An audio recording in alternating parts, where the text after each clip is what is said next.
भक्ति योग, कर्म योग और ज्ञान योग, ये तीनों हजारों सालों से भगवत गीता और उससे भी पहले से हम समझते आ रहे हैं, सुनते आ रहे हैं। इनका मीनिंग क्या है, आज 21st सेंचुरी में उनका रेलेवेंस क्या है, और सबसे इंपॉर्टेंट, क्या इन तीनों में कोई सीक्वेंस है, क्या कोई लिंक है आपस में? Is there a sequential arrangement between these three कि पहले ये फिर ये फिर ये, या एक एक करके सिंगली अप्लाई करता है? ये कैसे है सब कुछ? How does this all work?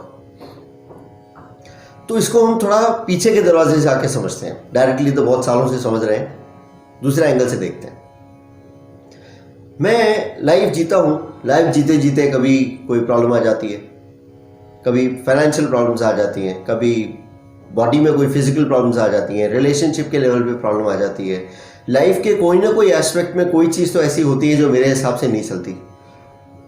कभी कोई नेचुरल डिजास्टर आ जाता है, कभी कोरोना जैसा कुछ हो जाता है, कभी मेरे बिजनेस या जॉब में पर्टिकुलरली मेरे साथ या कंपनी के साथ कुछ हो जाता है, कभी पॉलिटिकल सोशल सिनेरियो चेंज हो जाता है, रॉइट्स हो जाते हैं, and the whole thing goes haywire, पूरा यू टर्न आ जाता है कभी कभी। और तब जाके मेरे दिमाग में आता है ये क्या हो रहा है, ये क्यों हो रहा है, और ये मेरे साथ ही क्यों हो रहा है? तो वहां पे ये तीनों के तीनों कैसे अप्लाई करते हैं? क्योंकि हमको स्पिरिचुअलिटी में जाने का रीज़न एक ही होता है कि भाई कोई प्रॉब्लम आ रही है, चलो देखते हैं स्पिरिचुअलिटी में कोई आंसर्स है क्या। इंसान तभी वहां जाता है, जब तक सब अच्छा चल रहा है तब तक कोई इस तरफ नहीं जाता। तो भक्ति योग, तो भाई प्रॉब्लम चल रही है लाइफ में, तो हम भगवान के पास गए, भगवान थोड़ा हेल्प कर दो यार, नहीं समझ में आ रहा। तो ये हमको लगता है भक्ति योग है। पर भक्ति योग क्या है? भक्ति योग ये है कि भगवान के यहाँ जाके बोला भाई तूने जो किया है ठीक ही किया होगा, मेरे को उस सिचुएशन को हैंडल करने की शक्ति देना, बस ये भक्ति योग है। पर हम जाते हैं मांगने, भगवान भी क्या बोलेगा, अरे यार जब आता है मांगने आता है यार, जब आता है मांगने आता है। आप क्या कोई इंसान सिर्फ मांगने आएगा तो कैसे लगेगा आपको? भगवान क्या भी मांगने आते हैं। हम कितना भी कुछ करें, या तो हम कुछ मांगने आते हैं या ये बोलने आते हैं भैया बहुत दिया है, इसको बचा के रखना, तेरे नाम का एक मंदिर बना दूंगा, एक कुर्सी लगवा दूंगा, ऐसा कोई पानी का पियाऊ लगवा दूंगा, ये सब कर दूंगा। अल्टीमेटली बार्टर सिस्टम ही चलता है भगवान के साथ। और मैं सोचता हूँ कि बार्टर सिस्टम तो तब होगा ना जब आपका कुछ होगा जो उनको दोगे। ऐसा क्या लेके आए थे और क्या लेके जाओगे जो आपका है जो उनको दे रहे हो? पर ठीक है, समाज के सिस्टम में चलता है। पर भक्ति योग ये बोलता है कि आप 100% अनकंडीशनली सरेंडर्ड हो to God's wishes and choices for you. Whatever has happened to you, you're finding a solution, you're trying to do something about it, but you don't have a complaint about anything with life, with God. Surrendered, that is bhakti bhava. ये नहीं कि यहाँ नहीं हुआ तो दूसरे बाबा के यहाँ चलते हैं, फिर तीसरे बाबा के यहाँ चलते हैं, फिर एक भगवान हो गया, राम जी हो गए तो अब शिव जी के पास चलते हैं। ये ऐसे चेंज नहीं होता है, जो है वही है अल्टीमेटली। ये भक्ति भाव का एक एंगल है। फिर कर्म योग। अब कर्म योग क्या है? भाई काम कर, फल की चिंता मत कर। बोले फल की चिंता कैसे नहीं करो? फल की चिंता तो करनी पड़ेगी, गोल सेटिंग नहीं करेंगे तो काम कैसे होगा? वैलिड, बिल्कुल वैलिड। और इसी चीज़ को समझने के लिए तीसरा पॉइंट है जो है ज्ञान योग। अब तीसरे, चौथे, पांचवें अध्याय में अलग अलग टाइम पे अर्जुन ने कृष्ण को ये पूछा, क्योंकि सेकंड अध्याय जो सांख्य योग था उसमें कृष्ण ने इन दोनों को खास करके डिटेल में समझाया, कर्म योग और ज्ञान योग, और थोड़ा बात भक्ति भाव का भी हुआ, बट मेन ये दो थे। तो थर्ड अध्याय की शुरुआत में और आगे भी अर्जुन ने पूछा, भगवान ये सब तो मुझे समझ नहीं आ रहा है, आप सिंपल बोलो, सिंपल कर्म योग सही है कि ज्ञान योग सही? भाई ज्ञान योग क्या है? ज्ञान योग ये है जिसके बारे में बार बार भगवान बात करते रहे कि तू शरीर नहीं है, तू आत्मा है। अब आत्मा अपने को समझ नहीं आता भाई, आत्मा बड़ा एब्स्ट्रैक्ट सा कॉन्सेप्ट है, पता नहीं क्या है, फिल्मी टाइप से आत्मा को और ही एंगल से देखते हैं, कहीं से गायब हो गई, कहीं से आ गई, रात को डर लग गया, भूत है, वो एक अलग चीज़ है। इसलिए आत्मा को ज़रा साइड में रखते हैं।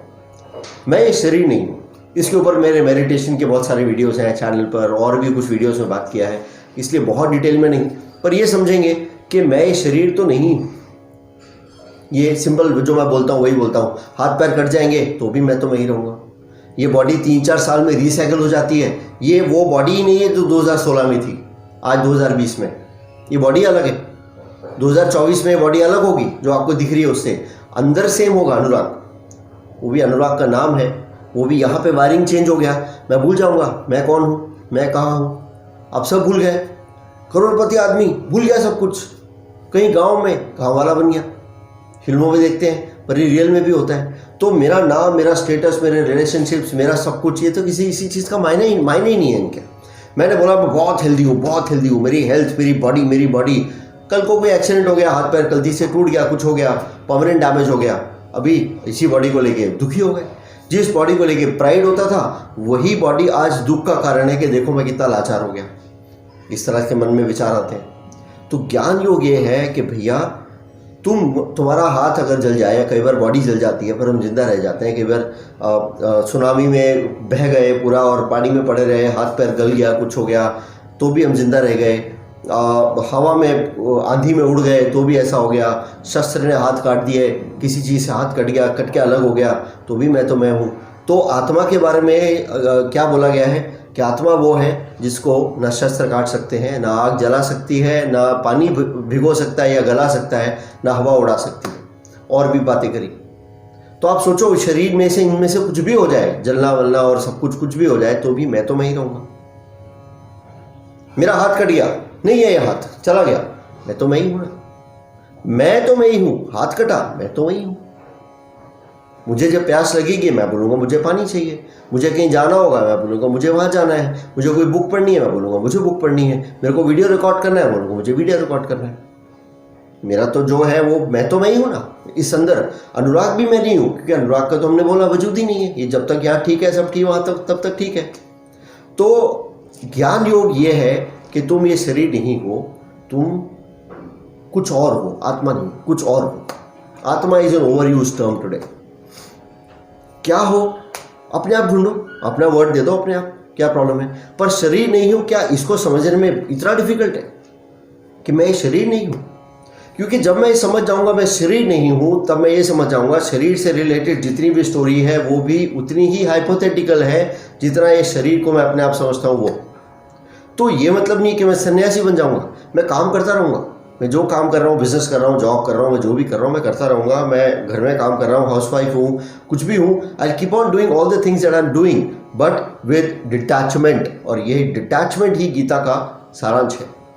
लास्ट में अर्जुन को पूछा भगवान ने 18.72 18वां अध्याय आ गया 72 श्लोक में, अर्जुन तेरा मोह खत्म हुआ कि नहीं हुआ? इतना कुछ पढ़ा है गीता में, ये तीनों योग पढ़ाए, उसके अलावा जन्मों की बात की, उसके अलावा त्रिगुण की बात की, सतोगुण रजोगुण तमोगुण, उसके अलावा और कितना बात किया। पूरी गीता लास्ट में एक ही सवाल पूछा, तेरा मोह खत्म हुआ कि नहीं। समराइज करता है तो आदमी हर चीज़ पूछता है, भाई ये समझ में आया, ये समझ में आया, ये समझ में आया। एक ही चीज़, मोह अटैचमेंट खत्म हुआ कि नहीं, डिटैच हुआ कि नहीं। तो तू काम करता रहे। उसके बाद भी क्या बोला, तू लड़। अर्जुन ने बोला मैं संन्यास करने जा रहा हूँ, संन्यास में जा रहा हूँ, ये अपने लोगों को क्या मारूँ मैं। बोले कहीं नहीं जाना है, लड़ो बैठ के चलो। तो ये नहीं बोला दुनिया छोड़ के जाओ। गीता कभी नहीं बोल रही है सन्यासी बन जाओ, गीता बोल रही है काम करो भाई, लेकिन डिटैच तरीके से। तो किसान सबसे ज़्यादा डिटैच होता है, वो बीज डाल के चिल आउट करता है। उसको पता है बीज डाल दिया, कर्म करा, फल की चिंता नहीं करी, वो तो होने ही वाला है। चिंता नहीं करी का मतलब ये थोड़ी है कि वो होगा ही नहीं। आप काम में फोकस करो, रिजल्ट पे फोकस करते करते अगर बीज खोल के मिट्टी देखता रहेगा वो उगे कि नहीं, बीज खराब हो जाएंगे। ऐसे ही आप काम करते रहो, रिजल्ट आएगा। पर लीनियर नहीं है, अभी काम किया अभी रिजल्ट आया, ऐसे लीनियर हर बार नहीं होता है। देर है अंधेर नहीं है, पर देर भले होगा जरूर। काम किया है, उस बैलेंस शीट में, डिवाइन बैलेंस शीट में एंट्री हो गई है, और एक तरफ एंट्री हुई है तो इक्वेट तो करना ही पड़ेगा दूसरी तरफ को, तो वो तो होने ही वाला है, उसमें कोई टेंशन नहीं। तो ये हुआ हमारा ज्ञान। अब ये ज्ञान आ गया, जिसको ज्ञानी पंडित बनने की जरूरत नहीं है। गीता में लिखा है अनपढ़ आदमी, एक किसान भी ज्ञानी, राइट। तो ये ज्ञान समझ में आ गया, तो ये हो गया कर्म कर फल की चिंता मत कर, तो कर्म योग समझ में आ गया। साथ के साथ भक्तिभाव भी समझ में आ गया, भाई ये तो जो होना है वो होना ही है, हम अपनी तरफ से 100% देते रहेंगे, बाकी भगवान जो तूने कराया वो कराया, उसमें कुछ तेरी बुद्धि जरूर लगी होगी, हम मानते हैं और इस चीज़ को मैं एक्सेप्ट करता हूँ। The only reason for unhappiness in life is the desire that there should not be unhappiness in my life. ऐसा मैंने पहले भी कई वीडियोस में बोला है। The only reason for unhappiness in life, only reason for unhappiness in life is the desire that there should not be unhappiness in my life. अरे दुख तो होगा ना कभी कभी, कुछ ना कुछ तो ऐसा होगा जो अनप्लेजेंट होगा, कुछ ना कुछ तो ऐसा होगा जो आपकी इच्छा से नहीं होगा, पर उसको भी अगर आप ये देख के इग्नोर कर सकें कि भाई बहुत ख़राब हुआ, अच्छा नहीं हुआ, परेशानी है, मज़ा नहीं आया, लेकिन इसके पीछे भी कोई डिवाइन सीक्वेंस होगा, क्योंकि हमको समझ में आता है बाद में कि जो हुआ वो अच्छे के लिए हुआ, ये सीक्वेंस भी हमको पता है। उस टाइम समझ नहीं आ रहा, और हर चीज़ समझ में आएगी तो कैसे होगा, फिर तो आपको पता ही चल जाएगा क्या होने वाला है, तो ड्रामा खत्म हो जाएगा। ये जो ज़िंदगी जिसको हम ड्रामा बोलते हैं वो ड्रामा खत्म हो जाएगा अगर आपको पता चल गया क्या हो रहा है, कब हो रहा है, कैसे हो रहा है। इसलिए वो आपको बताया नहीं, वो बताना भी नहीं। बोले ये तो एक्टर को अगर ये पता चल जाए कि अब क्या होने वाला है तो कैरेक्टर में आ ही नहीं पाएगा, वो कैरेक्टर को वो टेंशन दिखानी पड़ेगी, अब क्या होगा, अब क्या होगा, तभी वो कैरेक्टर ठीक से प्ले हो पाएगा। और हम यहाँ पर कॉन्शियस एक्टिंग तो कर नहीं रहे ना, हम तो अपनी लाइफ जी रहे हैं, तो लाइफ जीने में वो कॉन्शियस एक्टिंग नहीं हो रही है, तो हमको यही रखना पड़ेगा कि हमको नहीं पता कि क्या होने वाला कल। अनसर्टेनिटी, एम्ब्रेस अनसर्टेनिटी, अनसर्टेनिटी, अनिश्चितता को गले लगाओ। कल क्या होगा पता नहीं, उसी में तो एक्साइटमेंट है। मेरे को पता चल जाए मेरा कल एग्ज़ाम पास हो जाएगा, किसी पंडित ने हाथ देख के बोला, तो वो मज़ा ही नहीं आएगा ना एग्ज़ाम पास होकर रिजल्ट आने का, है ना। धीरे धीरे वो चीज़ होगी।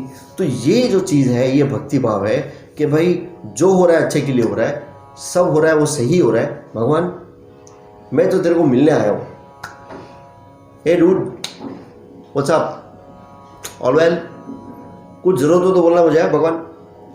अरे ज़रूरत हो तो बोलना, तुम क्या ज़रूरत पूरी करेगा भगवान की। भाई ये माइंड बॉडी सोल उसी का दिया है, उसका मतलब ये है भाई ये तेरे ही लिए बनाया है, तूने ही बनाया है, तेरी अपनी नीड के लिए बनाया है इस माइंड बॉडी सोल को। जैसा यूज़ करना कर लेना भाई, मेरी जब ज़रूरत हो प्लीज़ बोलना, कहाँ किसी के काम आ सकूँ मैं, कैसे आ सकूँ, अपने भी काम आ सकूँ, मैं भी तो कुछ हूँ ना, तो मैं अपने भी काम आ सकूँ, किसी और के भी काम आ सकूँ, जहाँ जैसी ज़रूरत पड़े मेरी बोल देना, आई एम अवेलेबल। ये बात हुई भक्ति भाव। कर्म योग क्या हुआ, कर्म कर फल की चिंता मत कर, क्योंकि अगर कर्म अच्छा किया है और अच्छी मंशा से, अच्छे इंटेंशन से किया है, उसका रिजल्ट मिलेगा ही मिलेगा। कैसे नहीं मिलेगा, कौन बोलता है कि घी टेढ़ी उंगली से निकलता है, कोई लूजर बोलता है ऐसा, जिसको समझ नहीं आता चीज़ें, वो बोलता है घी टेढ़ी उंगली से निकलेगा। कैसे निकलेगा टेढ़ी उंगली से, सीधी ही उंगली से निकलेगा, और निकलेगा और ज़्यादा निकलेगा और सस्टेन रहेगा।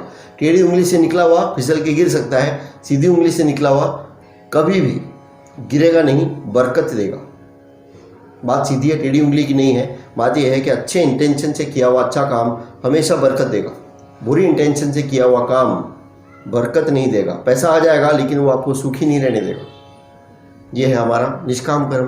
कहाँ से आया, ज्ञान योग से। तो सीक्वेंस क्या इन तीनों में, सबसे पहले ज्ञान योग, फिर कर्म योग और भक्ति योग। लेकिन भगवान को जब पूछा अर्जुन ने, तो उन्होंने बोला कर्म योग सबसे ज़्यादा प्रिय है मुझे, पर हर जगह तीसरे चौथे पांचवें अध्याय में बोलते रहे कर्म योग से ज्ञान योग अच्छा है, ज्ञान योग अच्छा है, ज्ञान योग अच्छा है। जो मुझे तत्व से जानता है वो मुझ में मिल जाता है। तत्व क्या है, ज्ञान, जो अल्टीमेट ज्ञान है कि शरीर नहीं है, जो ये समझ गया वो मुझ में मिल जाएगा। अब हम ब्रह्मास्मि के कुछ वीडियोस हैं मेरे चैनल पर, देखिएगा। सो द पॉइंट इज कि जो मुझे तत्व से समझ गया, यानी जो ज्ञान समझ गया, लेकिन साथ में ये भी बोला कि अगर ज्ञान योग को समझना है तो जंगल में जाके किताबें पढ़ के समाधि लगा के नहीं होगा। ज्ञान योग को समझने के लिए कर्म करना पड़ेगा।